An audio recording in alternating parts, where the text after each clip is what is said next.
Γεια σε όλους. Λοιπόν, εντάξει, τεράστια χαρά. Επιτέλους γίνεται πραγματικότητα. Που ξεκινάμε εννοείς. Που ξεκινάμε, ναι.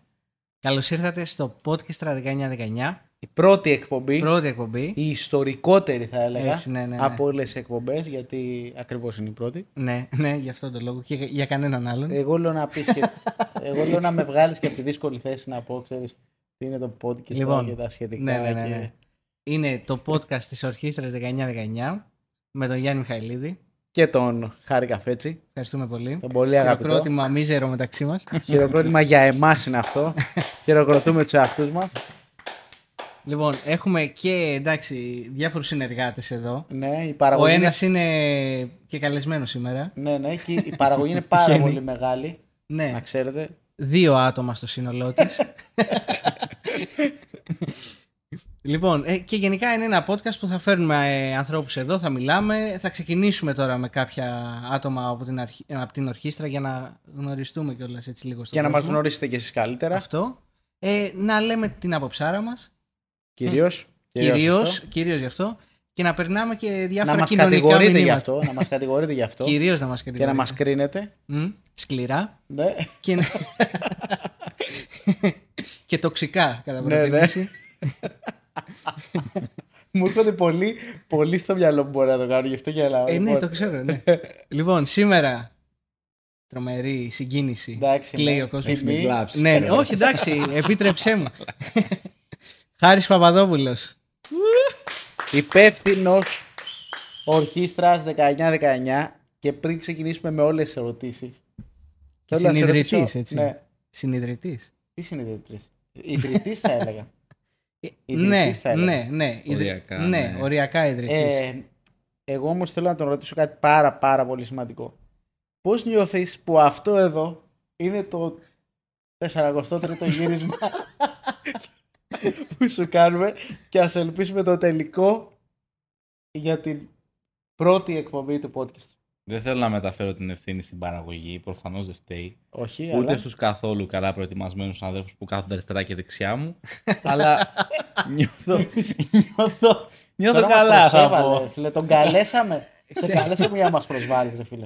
Κάνει πράξη αυτά που λέγαμε πριν. Είναι μια δουλειά η οποία γίνεται με προσπάθεια δική μας. Δεν έχουμε πίσω μάνατζερ και παραγωγή πραγματική. Είναι μεταξύ μας, οπότε είναι αυτοοργανωμένο και... Ναι. Γιατί η αυτοοργάνωση είναι κάτι που μας χαρακτηρίζει. Ναι, και προφανώς το πρώτο επεισόδιο θα είναι πάντα και το δύσκολο. Μπορεί να γυριστεί 10 φορές και θα μπορεί να πάνω. Λοιπόν, ωραία, να πούμε... Τώρα φταίω εγώ που διάλεξατε με ένα πρώτο. Ωραία, να πούμε για τον κόσμο ότι το σημερινό γύρισμα είναι το 5ο που κάνουμε στο Χάρη. Ναι, γιατί θέλουμε ντε και καλά ο Χάρης να είναι ο πρώτος. Ναι. Θα είναι ο πρώτος που θα δείτε. Όσο εσείς βλέπετε τώρα αυτό, έχουν γίνει γυρίσματα που θα δείτε σε 5, 6, 7 εβδομάδες. Με μείον 10 κιλά το πρώτο επεισόδιο, σε 10 το επόμενο, μείον 10 το μεθεπόμενο. Έχει γίνει έτσι αναγερμούς. Το μαλλί του Τάσου Σερεμέτη θα έχει μεγαλώσει. Στο πρώτο δεν είχες μουσια. Ναι, ακριβώς. Οπότε καλύτερα.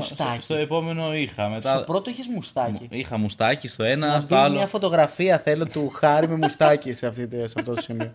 Παρακαλώ. Λοιπόν, Χάρη, καλώς ήρθες. Καλώς σας βρήκα, παιδιά. Για πολλωστή φορά που έρχεσαι εδώ. Είμαστε πολύ χαρούμενοι που είσαι μαζί μας και θέλαμε επί τούτου η πρώτη εκπομπή να γίνει με σένα, γιατί είσαι αυτός που ίδρυσε κατά κάποιο τρόπο την ορχήστρα.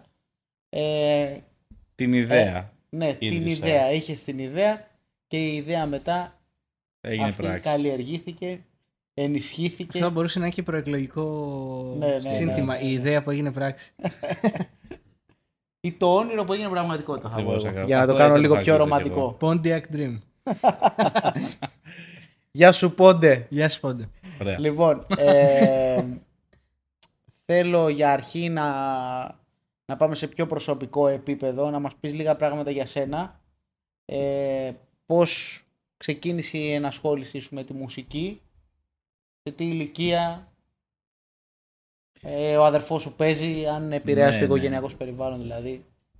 Η μουσική καλλιεργήθηκε μέσα μας όχι μόνο από τα μουσικά όργανα που κυρίως ασχολούμαστε τώρα, σε πολύ μικρότερη ηλικία από το χορό, θα λέγα εγώ. Μας γράψαν οι γονείς μας σε ένα ποντιακό σύλλογο. Ξεκινήσαμε σαν χορευτές. Εκεί λοιπόν ξεκίνησαν και τα μουσικά ερεθίσματα, γιατί δεν είναι το ίδιο να περπατάς στον δρόμο, να είσαι στο αυτοκίνητο και να ακούς μουσική, με το να είσαι σε ένα σύλλογο και να παίζεις, να ακούς, ρε παιδί μου, μουσική ποντιακά, αυτό που συνεχίζουμε και εμείς τώρα και δραστηριοποιούμαστε και ασχολούμαστε. Ξεκίνησε λοιπόν σε πολύ μικρή ηλικία με το χορευτικό. Κατόπιν εκδηλώσαμε και εμείς ένα ενδιαφέρον, όχι τόσο στο να το ζητήσουμε από τους γονείς μας, αλλά παρατήρησαν ότι ίσως έχουμε μια στροφή προς τη μουσική. Η μητέρα μας πάντα ήθελε να ασχοληθούμε με τη μουσική, γιατί ήταν και δικός της καημός. Οπότε μας όθησαν προς τη μουσική στα 8, με τον Γιώργο Αμαραντίδη, κάναμε λύρα και εγώ και ο Γιώργος. Στη συνέχεια με τον Μιχάλη Καλιοτζίδη και με τους μαθητές του που είχαν αναλάβει μετέπειτα τη σχολή του, και καταλήξαμε στην ηλικία των 13 γυμνάσιο, πρώτη γυμνασίου, να κάνουμε εισαγωγή και εγώ και ο Γιώργος στο μουσικό σχολείο του Αλήμου, όπου και συνεχίσαμε μετά την μουσική μας παιδεία κατά αυτόν τον τρόπο. Είσαι ξεκινήσει με λύρα. Με λύρα, ναι. Όχι με πνευστά. Όχι με πνευστά, παιδιά, με ποντιακή λύρα ξεκινήσαμε. Πλέον δεν παίζεις όμως λύρα. Όχι, εντάξει, άμα την πιάσω δεν το έχω ξεχάσει προφανώς, Ναι, αλλά ναι. δεν παίζω, όχι. Δεν θα με δείτε να παίζω. Είναι η λύρα τελικά σαν το ποδήλατο. Αν το μάθεις μια φορά. Ναι, πραγματικά. Εγώ Είναι ξέρω- το πρώτο πράγμα που σκέφτονται οι γονείς, παιδιά, να παίζει το παιδί μου λύρα. Και μετά να μάθεις Υπόδειγονες, ποδήλατο. εντάξει, Υπόδειγονες, υπόδειγονες. Εγώ ξέρεις, θέλω να σε ρωτήσω, πώς ήταν η εμπειρία σου με αυτούς τους δασκάλους, δηλαδή με τον Σιμούλ, με τον Αμαραντίδη, με τον Γκαλιοτζίδη, με τον Καρασαβίδη που γνωρίζω ότι Και με τον Καρασαβίδη. πήγες Πολύ αργότερα σωστά, και πολύ μαθήτευσες. Όλοι Πολύ αυτοί σωστά. είναι καταξιωμένοι στο χώρο της μουσικής, της ποντιακής μουσικής. Αν θεωρείς ότι το όνομά τους, να το πω έτσι, δεν ήταν τυχαίο, αν εσύ το βίωσες πιο προσωπικά. Προφανώς και όχι. Αρχικά, σαν προσωπικότητες ήταν διαφορετικοί και πολύ σπουδαίοι άνθρωποι, όλοι τους. Από τον συγχωρεμένο τον Αμαραντίδη μέχρι και τον Καρασαβίδη, που ήταν ο τελευταίος που έκανα ποντιακή λύρα, ήταν σαν προσωπικότητες όλοι πάρα πολύ καλοί. Πολύ ενδιαφέρον προσωπικότητες. Αλλά είχαν και διαφορές στον τρόπο διδασκαλίας. Οπότε τα ερεθίσματα που λάβαμε, στη μουσική γενικότερα, όχι μόνο στο όργανο σαν όργανο του ποντιακή λύρα, ήταν πολύ πλούσιες. Εντάξει, βέβαια, εγώ δεν συνέχισα με τη λύρα. Όπως γνωρίζετε, πνευστός είμαι. Πνευστά παίζω και στην ορχήστρα πνευστά παίζω. Παρ' όλα αυτά, εξακολουθούν ακόμα να μου δίνουν ερεθίσματα αυτοί οι καθηγητές. Δηλαδή, τους παρακολουθώ στο διαδίκτυο, με κάποιους συνεργάζομαι ακόμα. Έχουν ακόμα επιρροή. Μουσική επιρροή πάνω μου, έτσι. Δεν έχει σταματήσει αυτό. Θες να πιάσουμε λίγο το νήμα εκεί από το μουσικό σχολείο? Ναι. Αμέ. Γιατί και η ορχήστρα στην ουσία είναι Βασίζεται σε μια ιδέα. Μπράβο. Έτσι, ερχόμενοι από τα μουσικά σύνολα, αν γνωρίζουν. Ναι. Άμα δεν γνωρίζουν, το μουσικό σχολείο είναι ένα σχολείο κανονικό, σαν τα γενικής παιδείας σχολεία, τα οποία έχουν παραπάνω ώρες και επί της ουσίας τις παραπάνω αυτές τις ώρες διδάσκονται μουσική. Ναι, μουσικά μαθήματα, αρμονία, οργάνων επιλογής, πιάνο κτλ. Βυζαντινής, επίσης. Ακριβώς. Και τα μουσικά σύνολα. Σωστά. Εκεί θα κατέληγα στο ότι ένα πολύ σπουδαίο πράγμα που έχουν τα μουσικά και προσφέρουν είναι τα μουσικά σύνολα. Γίνονται συνήθως τις τελευταίες ώρες των μαθημάτων, νομίζω. Εμείς το είχαμε και πρώτες ώρες κάποια στιγμή. Όχι, πολύ δύσκολο. Ναι, πρωί. Ναι. Εμάς στον Άλεμο κοιμόντουσαν όλοι όρθιοι. Δεν υπήρχε περίπτωση να γίνει αυτό. Και σε εμάς. Όχι, δεν υπήρχε περίπτωση. Εμάς ήταν τελευταίες ώρες, ήμασταν κουρασμένοι και γι' αυτόν ακριβώς το λόγο πιστεύω ότι μας έβγαινε όλο πολύ θετικά. Γιατί όλη αυτή η κούραση που είχαμε, παιδιά, έφευγε. Εξαφανιζόταν. Δηλαδή, μαζευόμασταν όλοι μαζί σε μια αίθουσα και παίζαμε μουσική. Μας καθοδηγούσε φυσικά ο αντίστοιχος μάιστρος, που ήταν ο καθηγητής με κάποιο μουσικό οργάνου. Και ξαφνικά όλη αυτή η συνεργασία και η αρμονία σε έκανε να ξεχάσεις, ρε παιδί μου, όλη την κούραση που είχες και να το ευχαριστηθείς. Και όλο αυτό, μετά από χρόνια έχοντας φύγει από το μουσικό, έλειψε σε πολλούς. Κυρίως σε μένα, στον Γιώργο και σε όλα τα παιδιά του μουσικού σχολείου που είναι αυτή τη στιγμή στην ορχήστρα. Ναι, γιατί η ορχήστρα έχει πολλά παιδιά. Ακριβώς. Τα περισσότερα μάλλον, νομίζω... θα έλεγα το 85%. Ναι. Είναι Νομίζω 85. πιο πολύ είναι από μουσικά. Το 82, δηλαδή. Έχεις μετρήσει τόσο με ακρίβεια το 85. Όχι, το έχουμε με ακρίβεια, απλά έχουμε. Λοιπόν, πιο πολύ στην ορχήστρα νομίζω είναι από μουσικά παρά πόντι. Ναι. Στατιστικά, ναι. Ναι, στατιστικά.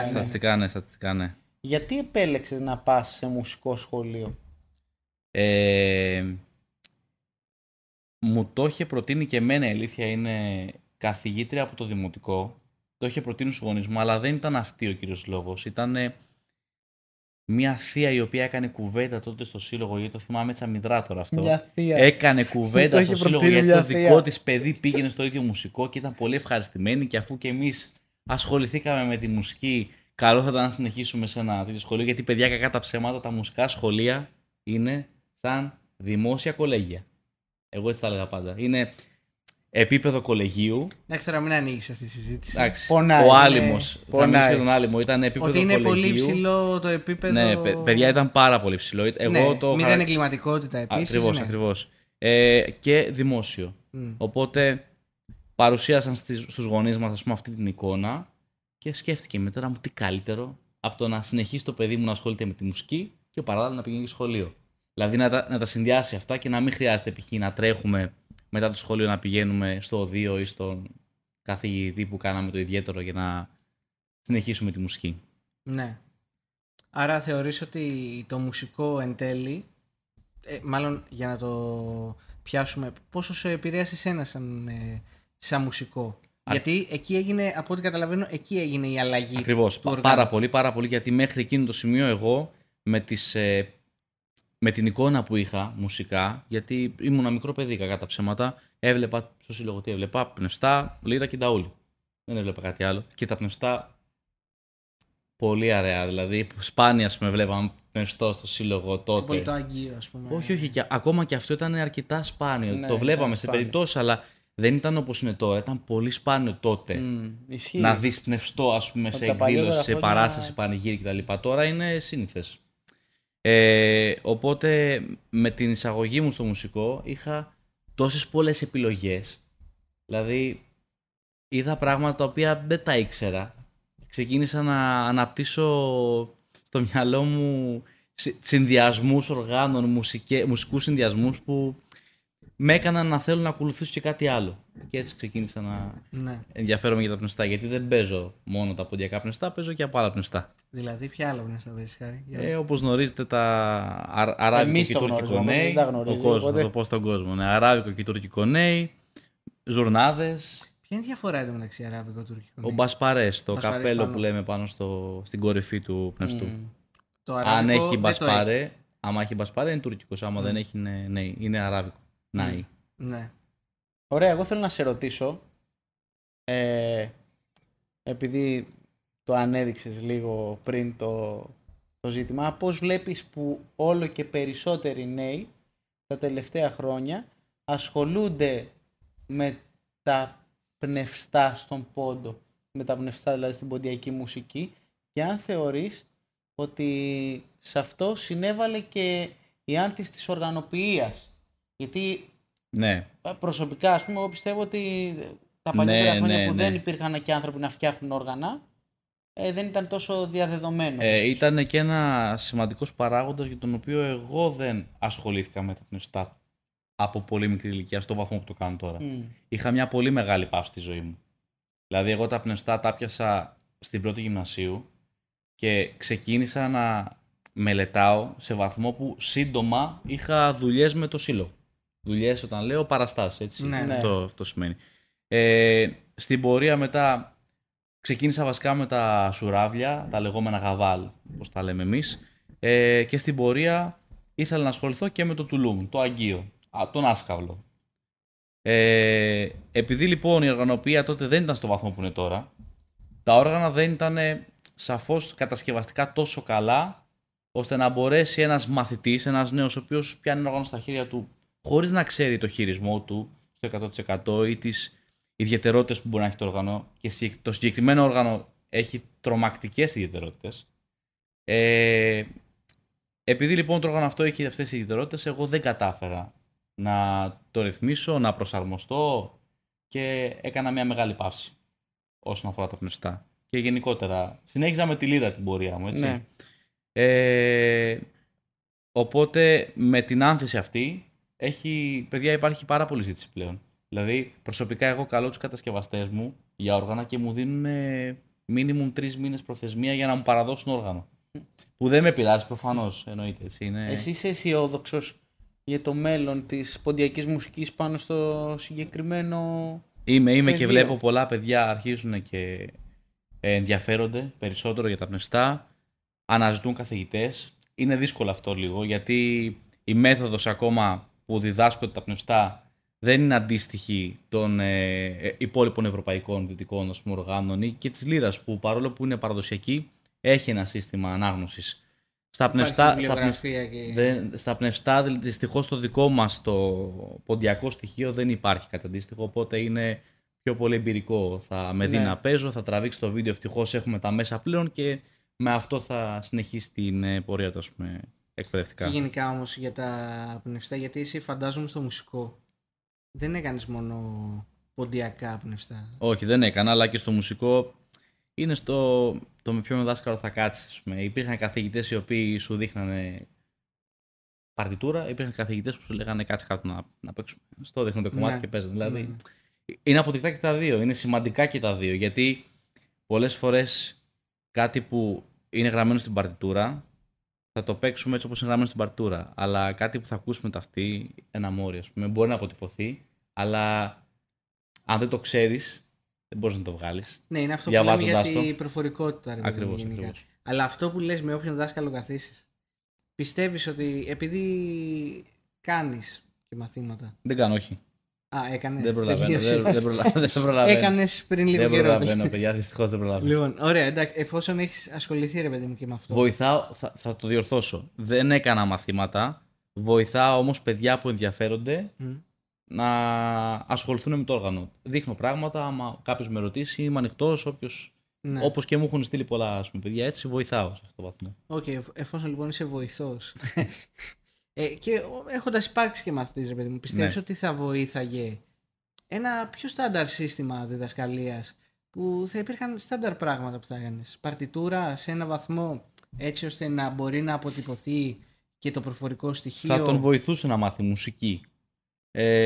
Αλλά όχι, δεν μιλάω απαραίτητα για την παρτιτούρα. Ναι, δεν είναι απαραίτητο στάνταρ σύστημα. Δεν είναι απαραίτητο για τα μουσικά όργανα στο ποντιακό στοιχείο, γιατί πέρα από το κομμάτι των μουσικών γνώσεων, όλοι αυτοί από μικροί έχουν το ερέθισμα της πατρίδας μας, ας πούμε, ωραία να το πω έτσι, των ποντιακών, ας πούμε. Οπότε ταυτίζονται και καταφέρουν να εκτελέσουν τα κομμάτια μετά από κάποιο χρονικό διάστημα και αρκετή μελέτη, όπως πρέπει. Ακόμα και χωρίς σύστημα γραφής και ανάγνωσης, ας πούμε. Ωραία. Να περάσουμε στην ορχήστρα, γιατί ναι, ας περάσουμε. Εδώ έχει χωριστεί η ζωή το του μεγάλο κεφάλαιο, θα έλεγα. Ναι. Να μας πεις αρχικά πώς, μάλλον μας το έχεις πει ήδη, ότι όλη αυτή η ιδέα γεννήθηκε μέσα από τα μουσικά σχολεία. Ναι. Εγώ αυτό που θέλω να μας πεις είναι πόσο εύκολο ήταν αυτό το εγχείρημα εν τέλει. Δηλαδή είχες μια ιδέα. Πόσο εύκολα υλοποιήθηκε αυτή η ιδέα? Είχα την επιθυμία βασικά, διότι μου λείπε όλο αυτό το κομμάτι του συνόλου της συνεργασίας πολλών διαφορετικών μουσικών οργάνων. Έχοντας συμμετάσχει σε κάποιες παραστάσεις, θυμάμαι τώρα, με το Σύλλογο των Αργοναυτών, υπήρξαν περιπτώσεις που παίξαμε παραπάνω από 2 όργανα, ας πούμε, την κλασική ζυγιά. Ναι. Λύρα νταούλη. Ναι, λύρα νταούλη. Ήμασταν λύρα, νταούλη, πνευστό, ένα λαούτο. Νομίζω είχαμε και κρουστό, ας πούμε, που εκτός από τον νταούλη, ας πούμε, παίζει και κάποια άλλα κρουστά. Ναι. Τέλος πάντων, όλο αυτό στο κοινό απέδωσε έτσι μια διαφορετική εικόνα. Οπότε, είχε ένα αντίκρισμα. Οπότε και προτάθηκε τότε και από τον πρόεδρο μήπως να ξεκινούσαμε, ας πούμε, δηλαδή η δική μου επιθυμία έγινε πρόταση, μήπως να ξεκινήσουμε αυτό το εγχείρημα, τέλος πάντων, να δούμε αν θα το καταφέρουμε. Έγινε προσπάθεια από εμάς. Μαζευτήκαμε αρκετές φορές, κάναμε πρόβες, κάναμε κάποιες εμφανίσεις, είχαμε τα καλά μας, είχαμε τα κακά μας, τις δυσκολίες μας, με τα πολλά τα καταφέραμε. Καταφέραμε να δημιουργήσουμε σήμερα αυτό που βλέπουμε, την Ορχήστρα 1919, η οποία απαρτίζεται από πολλά πλέον διαφορετικά όργανα, όχι από λύρα και νταούλι και ένα πνευστό που ήμασταν στην αρχή. Έχουμε το λαούτ, έχουμε το ούτ, το κανονάκι και ούτω καθεξής. Σαφώς δεν ήταν δύσκολο εγχείρημα. Αρχικά, ως προς... Δεν ήταν εύκολο, ναι. Συγγνώμη, με συγχωρείτε, δεν ήταν εύκολο εγχείρημα. Αρχικά ως προς την έβρεση των οργάνων και όχι τόσο ως προς των οργάνων των ίδιων, αλλά ως προς το θέμα προσωπικότητα. Γιατί ένα πράγμα που είναι σημαντικό σε μια ομάδα δεν είναι μόνο το αν αυτό που κρατάς στα χέρια σου μπορείς να το κάνεις να παίξει, αλλά το να είσαι καλός άνθρωπος, να είσαι καλός χαρακτήρας για να μπορείς να συνεργαστείς, να ταιριάξεις αυτό. Ποιες ήταν οι μεγαλύτερες δυσκολίες, πιστεύεις, στο εγχείρημα αυτό? Στο να ταιριάξουμε. Όχι, γενικά στο πώς να στελεχωθεί η ορχήστρα, πώς να γίνει η πράξη, όλο αυτό. Το μεγαλύτερο πρόβλημα θεωρώ πως είναι ότι λόγω του αριθμού των ατόμων που απαρτίζεται η ορχήστρα είναι δύσκολο να συνεργαστούν όλα αυτά τα προγράμματα μαζί, του καθενός το πρόγραμμα. Αυτό είναι το πιο δύσκολο από όλα, θεωρώ. Και ήταν και πάντα βασικά, γιατί τώρα είμαστε και πιο μεγάλη ηλικία. Ξεκίνησε η ορχήστρα το 2017. Αν δεν με απατάει η μνήμη μου. Ναι. Που το 2017 ήμασταν ακόμα πρωτοετής, ας πούμε. Όχι πρωτοετής, εντάξει, μιλάω ψέματα. Ήμασταν τριτοετής στη σχολή εμείς. Ωραία. Και εσύ ήσουν ακόμα μαθητής. Δηλαδή, ναι. Και ο μισός δηλαδή ένα παιδί θα μπορούσε, ας πούμε, να σε συνεννόηση πάντα με το γονέα του να συμμετάσχει σε ένα σχήμα ένα απόγευμα. Αλλά ένας πλέον ενήλικας σαν εσένα που δουλεύει και έχει και τις βραδιές του, είναι πιο δύσκολο να συνεργαστεί και να συμμετέχει. Πολλοί έχουν κάνει οικογένεια, ναι. Άλλοι έχουν κάνει οικογένεια, ακριβώς. Ωραία. Υπάρχουν αρμοδιότητες που διευκολύνουν στην επίλυση όλων αυτών των προβλημάτων? Ναι, η ρόλη της ορχήστρας. Η ρόλη οργανωτικά. Ακριβώς. Παιδιά, αυτό το θέσαμε σε λειτουργία πριν από μερικά χρόνια, διότι γινόταν κατά κάποιο τρόπο, απλά όχι επίσημα. Οπότε πολλές φορές μπερδευόμασταν, υπήρχε ασυνεννοησία, είχαμε τεχνικά προβλήματα. Οπότε έχουν ανατεθεί κάποιοι ρόλοι.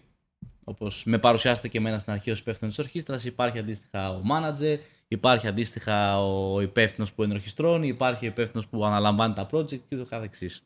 Δεν θα αναλύσουμε τώρα τους ρόλους, αλλά ναι, για να λειτουργήσει όλο αυτό προφανώς θέλει να κατανομούν κάποιοι ρόλοι. Αυτό είναι απαραίτητο για ένα σχήμα, να κατανέμονται κάπως οι δουλειές? Εννοείται, παιδιά, εννοείται.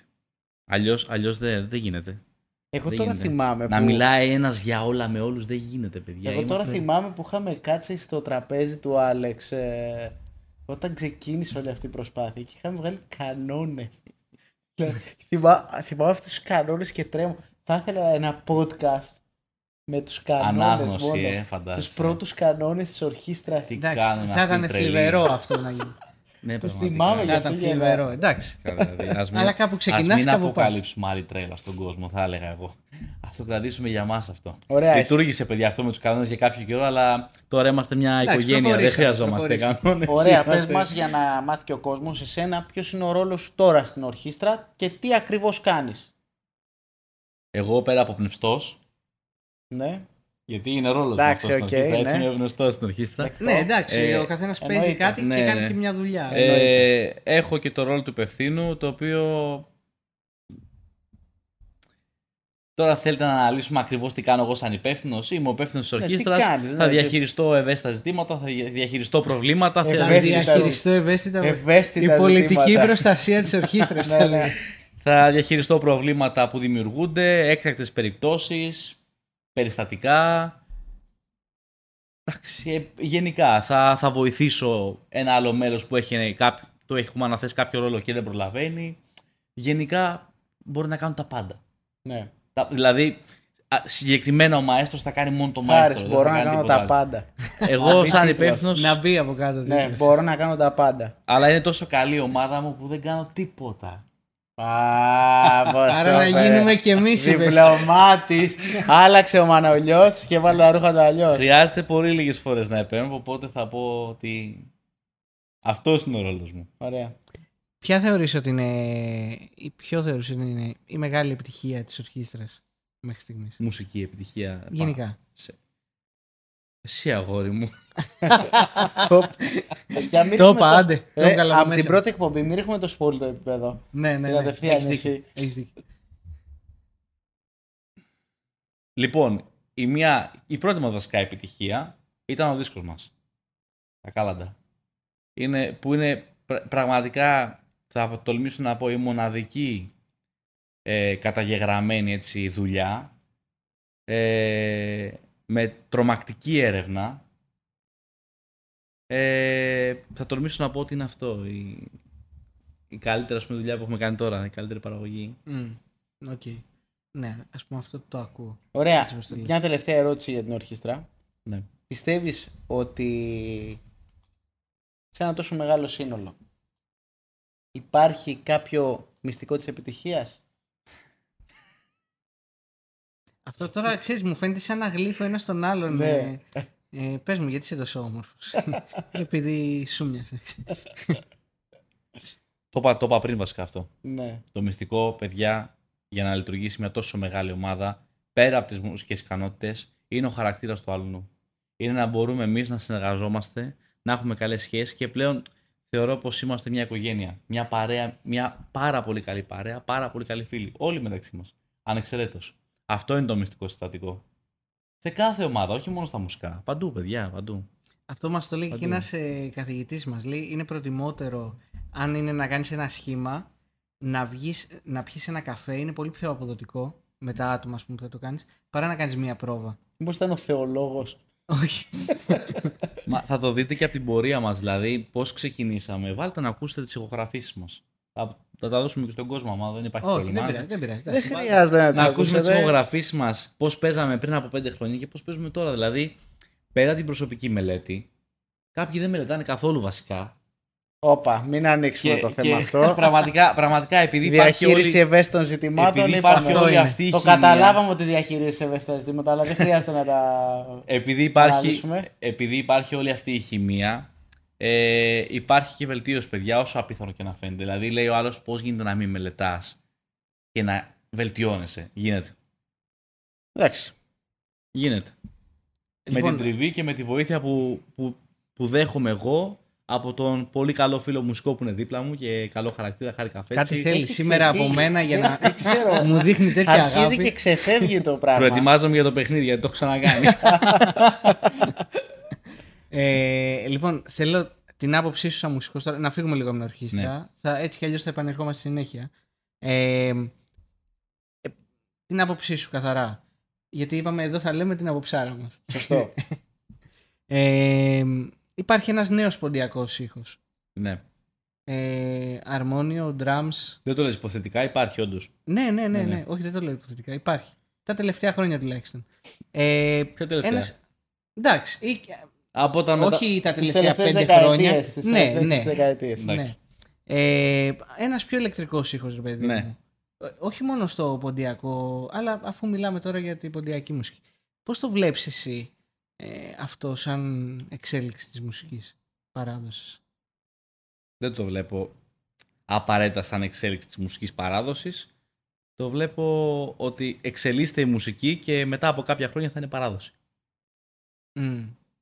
Δεν θεωρώ ότι εξελίσσεται η παράδοση επειδή γίνονται αυτά, αλλά θεωρώ ότι η μουσική πρέπει να εξελίσσεται. Μου αρέσουν Οπότε αυτά τα jazz κάποια στιγμή μπορεί αυτό και να θεωρηθεί παράδοση. Σου αρέσει σε ένα... Ναι, μ' αρέσει. Γιατί είναι μουσικά στελεχωμένο, πλαισιωμένο από όργανα τα οποία γεμίζουν, δημιουργούν κάτι. Σου αρέσει ο ήχος, ας πούμε αυτός, Η ένας πιο προσθήκη, σύγχρονος ήχος. την μπάνα, ας πούμε, πλήκτρα Ναι. κτλ. Ναι, μ' αρέσει. Θεωρείς ότι αλλοιώνει την ταυτότητα, τη μουσική αυτή ή την εξελίσσει? Την εξελίσσει. Δεν την αλλοιώνει, παιδιά. Εγώ πιστεύω ότι εξελίσσεται. Ναι. Για ποιο λόγο? Ναι, γιατί κάποιος, ας πούμε, ένας αντίλογος θα έλεγε ότι δεν υπήρχαν αυτά Ναι. στο πόντο, δεν υπήρχε Και η Λύρα είχε το αρμόνιο. χορδές έντερα ο Ζώου και τώρα βάζουν χορδές από μεταλλικές, ούτε αυτά υπήρχαν. Ωραία. Η Λύρα δεν είχε μηχανικά κλειδιά και τώρα έχει μηχανικά κλειδιά για να κουρδίζουν όλοι οι άλλοι. Ωραία. Τι είναι για σένα η παράδοση?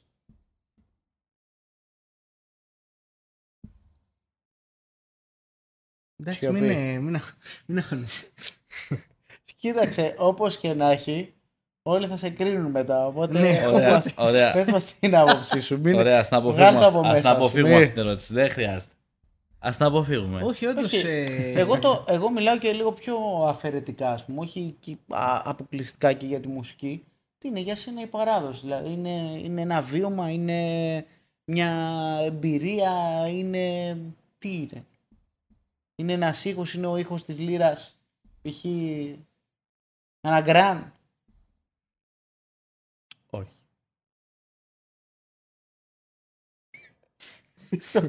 Είπαμε να είσαι ισοπεδωτικός, αλλά όχι και τόσο. Εντάξει, τέλος πάντων. Ας το προσπεράσουμε. Θέλω, ξέρεις Εντάξει, τι, μιας που την έκανε στην ερώτηση, είχα διαβάσει κάτι που μου άρεσε πάρα πολύ, δεν θυμάμαι τώρα ποιος το είχε πει, ότι η παράδοση είναι οι ρίζες ενός δέντρου που είναι κάτω από τη γη και όσο περνάνε τα χρόνια και αυτές ανθίζουν και βγαίνουν νέα κλαδιά. Ναι. Εμένα αυτό μου άρεσε πάρα πολύ έτσι όπως το άκουσα, γιατί το κάνει εικόνα πολύ όμορφα. Θα μπορούσε, ναι. Απλά εγώ λέγοντας μου παράδοση, ας πούμε, δεν θα ήθελα να το συνδυάσω μουσικά. Μα αυτό σου λέω ότι... Παράδοση για μένα, τα πρώτα πράγματα που μου έρχονται στο μυαλό είναι η γλώσσα μας, είναι τα φαγητά μας. Αυτό, Δηλαδή... Μα αυτό είναι ότι δεν Απλά χρειάζεται να προσπαθούσα το... να σκεφτώ τι θες μουσικά να σου απαντήσω. Όχι, μουσικά και να δεν... μην όχι εκτεθούμε απαραίτητα κιόλας, μουσικά. κατάλαβες. Όχι, μουσικά όχι απαραίτητα μουσικά. Drums, αρμόνι. Δηλαδή αυτό που λένε ότι η παράδοση είναι που πάω, ξέρω εγώ, στο σπίτι της γιαγιάς μου. Εντάξει, έτσι είναι. είχε Εγώ αυτή τη θεώρησα μυρωδιά. ότι ήθελες μουσικά να στο Παράδοση είναι επενδύσω που- και το απέφυγα. Που πας στη γιαγιά σου και σε κάνει φέτα με μαρμελάδα π.χ. Ναι, κατάλαβες. ναι. Που σε κάνει. Εντάξει, με βγαίνει τώρα το θεσσαλονικιώτικο. εντάξει. Τώρα που πήγε για παράδοση. Το βορειοελλαδίτικο. Λοιπόν, τελευταία ερώτηση. Πώς βλέπεις το μέλλον σου μουσικά? Τι θα ήθελες να κάνεις? Αν κάνεις κάτι που πρόκειται να κυκλοφορήσει, να βγει, να μας το παρουσιάσεις. Επειδή δεν δραστηριοποιούμε στο χώρο επαγγελματικά μόνο με τη μουσική, Δεν βιοπορίζεις από αυτό δεν βιοπορίζομαι δηλαδή. από αυτό ακριβώς. Δεν έχω και κάτι προγραμματισμένο ατομικά. Ό,τι έχουμε είναι με την ορχήστρα και νομίζω πως είναι και αρκετά χρονοβόρο, έτσι. Δηλαδή το βλέπουμε κι εμείς, να ενημερώσει και τον κόσμο ότι είναι αρκετά χρονοβόρο ό,τι προγραμματίζουμε και προσπαθούμε να θέσουμε σε λειτουργία και να το διεκπαιρώσουμε. Ναι, γιατί αν βλέπεις μία ώρα σαν θεατής, αυτό έχει νομίζω 25 Ναι, τουλάχιστον η τελευταία δουλειά που κάναμε ώρες ακριβώς. προετοιμασίας. Παρ' όλα αυτά είμαι αρκετά άνεργος στο χώρο και εγώ έχω συνεργασίες, καλές συνεργασίες, ωραίες εμπειρίες και σε Ελλάδα και σε εξωτερικό και έχω σκοπό να το συνεχίσω όσο μου το επιτρέπει το πρόγραμμά μου, η καθημερινότητά μου, γιατί όπως είπα και πριν μεγαλώνουμε, Ναι, αλλάζουμε κάνουμε τη ζωή μας. οικογένειες, δηλαδή οι ανάγκες και οι απαιτήσεις καθημερινότητας αλλάζουν. Οπότε το πλάνο μου είναι να μην το αφήσω, να προσπαθήσω όσο μπορώ να είμαι ενεργός στο βαθμό που είμαι. Ξέρω ότι ποτέ δεν θα είμαι στο 100% γιατί δεν ασχολούμαι με αυτό μόνο όλη την ημέρα, αλλά όσο το δυνατόν καλύτερα. Λοιπόν, ωραία, Χάρη, σε ευχαριστούμε. Παρακαλώ, παιδιά. Τώρα περνάμε στο αγαπημένο μέρος του Γιάννη της εκπομπής που θα καθιερωθεί. Λοιπόν, είναι οι χαλαρές ερωτήσεις, πλάκας, το παιχνίδι. Το παιχνίδι που λέτε. Το παιχνίδι. Έχουμε ετοιμάσει για όλους σας Ναι. ένα παιχνίδι με ερωτήσεις στοχευμένες θα Ναι, έλεγα. εννοείται. Και προβοκατόρικες θα Και συμπληρώνω. προβοκατόρικες και θέλουμε, νόμος κανόνας του παιχνιδιού είναι μονολεκτικές απαντήσεις. Ωραία να ρωτήσω κάτι, επειδή Ναι. το αποκαλύψατε και οι ίδιοι πριν ότι δεν είναι η πρώτη προσπάθεια Ναι, όχι. το δικό μου το γύρισμα. Δεν θα με ρωτήσετε τα ίδια προφανώς, έτσι. Όχι βέβαια. Ξέρω εγώ. Όχι βέβαια. Είπαν σοβαρή επιχείρηση. Λοιπόν, Εδώ έχουμε παραγωγή όπως λοιπόν, είναι. συγγνώμη. Να πάρω τις ερωτήσεις να τις θυμηθώ. Ναι. Ποιος ξεκινάει? Εσύ. Θες να κάνω την αρχή? Ναι. Να κάνω το Ναι, πρώτο. ναι, μου αρέσει. Χαλαρές ερωτήσεις, όπως είπαμε. Γνώμης. Γνώμης. Ναι. Και άποψης. Ωραία. Λοιπόν, με ποιον από την ορχήστρα κάνεις καλύτερη παρέα? Ένα άτομο.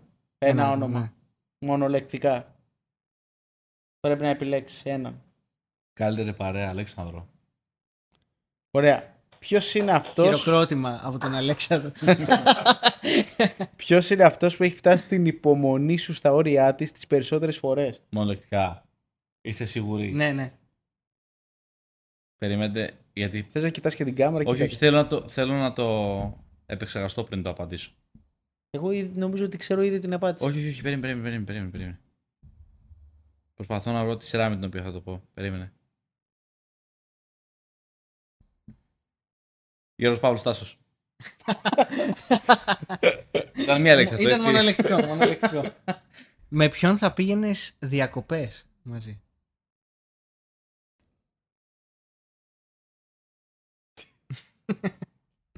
Θα σας προσδιορίσω και το μέρος.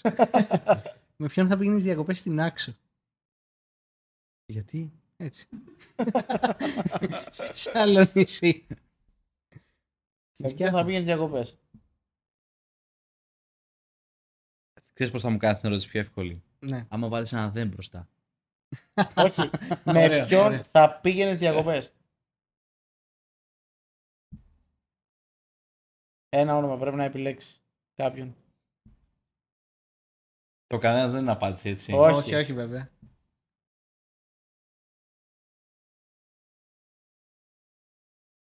Λοιπόν, Πολύ κάτσε να δύσκολο, αποκλείσουμε τις φίλε. πιθανότητες. Με τον Φίλιππο δεν θα πήγε γιατί είναι μικρός. Ναι. Ούτε με τον Κωνσταντίνο. Τώρα Καλά, αυτό- σίγουρα όχι με τον Κωνσταντίνο. Ναι. Με τίποτα με Να τον είσαι καλά, Κωνσταντίνο. Κωνσταντίνε. Με το καφέτσι δεν ξέρω τι παρέες μπορεί να κάνεις, οπότε λίγο σε αποφεύγω. με, το, Φιλάκοβιτς. Μπορώ να με, κάνω. το Γιάννη, Φιλάκοβιτς. με το Γιάννη θα βαρεθώ να μου μιλάει όλη την ημέρα για άσχετα πράγματα. Εγώ. Όχι εγώ. Το Γιώργο δεν θα τον αντέξω Ούτε ούτε εγώ 5 δεν θα λεπτά. πήγαινα μαζί σου. Τον Γιώργο δεν θα τον αντέξω ούτε 5 λεπτά, πιστεύω, αν σε κάτι διαφωνήσουμε. Ναι. Το ίδιο και για τον Παύλο θα πω. Ναι. Το κάνω. Ο Τάσος είναι πολύ καλό παιδί, αλλά όχι.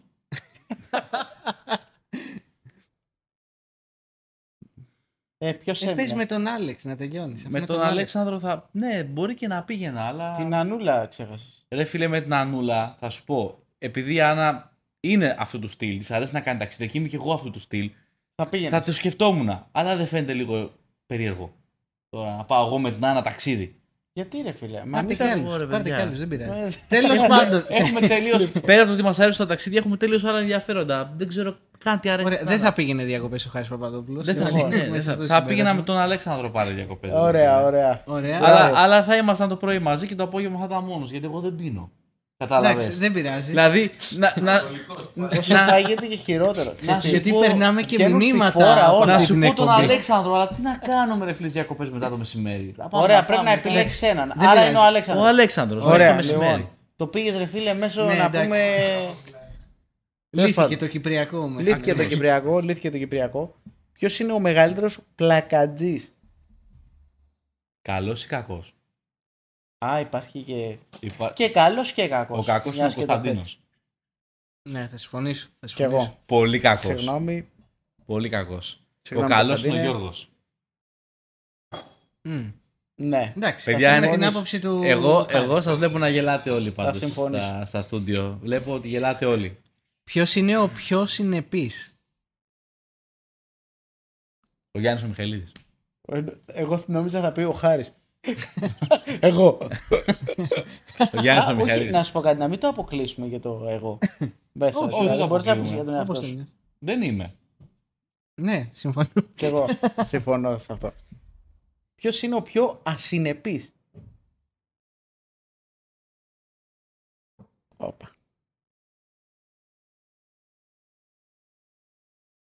Ο Γιώργος. Ποιος κάνει την περισσότερη φασαρία στις πρόβες? Εδώ νομίζω ότι μπορούμε να συμφωνήσουμε όλοι. Περίμενε. Όχι. Περίμενε. Ρε φίλε, σήμερα με έχει πραγματικά έχω εκπλαγεί. Γιώργος Παύλος Τάσος Χάρης. Α, ναι. Ένας ρε φίλε, πρέπει να Χάρης, απαντήσεις ένα. Εγώ. Εσύ. Α, κοίτα, έχω μπει και στην τετράδα. Τελευταίος όμως. Γι' αυτό με γλύκανε άρεσε? πριν. Θα σε έβαλα με σειρά. Να δεις στην επόμενη πρόβα ποιος θα είναι πρώτος. Εντάξει, όχι, δεν το παίρνουμε προσωπικά εξάλλου. Ο πιο ενοχλητικός που παίζει στα μάτια είναι ο Τάσος, αλλά συγκριτικά με την όλη ας πούμε, έτσι, στάση που έχουμε στην πρόβα, ο Γιώργος και ο Παύλος είναι πιο φασαριός από όλους. Γιάννη Μιχαηλίδη, κάνε την ερώτηση. Ωραία, τελευταία κλεισίματος. ερώτηση. Χρήσεως. Ναι, παρακαλώ, σας ακούω. Φεύγεις του χρόνου, Ναι. μετακομίζεις στον Κιλκής. Καναδά. Όχι στο Κιλκής. Μετακομίζεις στον Καναδά, εγκαταλείπεις τα εγκόσμια εδώ της. Ποιον θα έβαζες υπεύθυνο στη θέση σου? Εσένα. Εμένα. Ναι. Περαστικά μου. Ή τον καφέ, μπορεί να βάζα και εσένα, η αλήθεια είναι αυτή. Το Γιάννη, δεν πειράζει. Ναι, αλλά δεν είναι καλλιτεχνικός επίτροπος. αυτό λύνεται. Εντάξει, μην ανοίξουμε αυτή τη μεγάλη Αυτό λύνεται κουβέντα με τώρα στο το τέλος της γνωστό εκπομπής. σύστημα μεταγραφής. Ναι. Δεν τίποτα. Εντάξει, ωραία. Αλλά ναι, ένα ψά στο 2 θα έβαζα, πιστεύω. Πω, τιμή μας ρε φίλε. Εντάξει, Δηλαδή, εντάξει. τόσο σε τελευταία στιγμή. Κάπως εκεί που με είχαμε- γλύκανε. ναι. Με γλύκανε λίγο. Καλά εντάξει. σε έχει γλυκάνει και μέσα στη Ναι, εντάξει. σου είπε, Όσα ναι. σου Εντάξει, είπα. έχεις. Σου είπε κανένα δυο Ας είναι. Σου είπε κανένα δυο Ανήστηκε. ψευτιές, εκεί σε ανέβασε λίγο. για να με γιώσει στο τέλος. Και τόσο σε κάπως. Λοιπόν, Χάρης Παπαδόπουλος. Ευχαριστούμε, Χάρη. Να Η είστε πρώτη καλά. ιστορική εκπομπή, ελπίζουμε, ναι. δηλαδή, του Podcast 1919. Μεγάλη χαρά μας. Να είστε καλά, παιδιά, και εγώ χάρηκα πολύ. Και τα λέμε. Και εγώ στο- χάρηκα πολύ που ήρθατε. Όχι, να πούμε ότι ναι. ευχαριστούμε και την παραγωγή. Ναι. Μίστροφ πίσω στο αντέρ. Ντεκ πίσω, Αλέξη Μίστροφ. Θα τον δούμε και μπροστά κάποια στιγμή. Λοιπόν, ευχαριστούμε.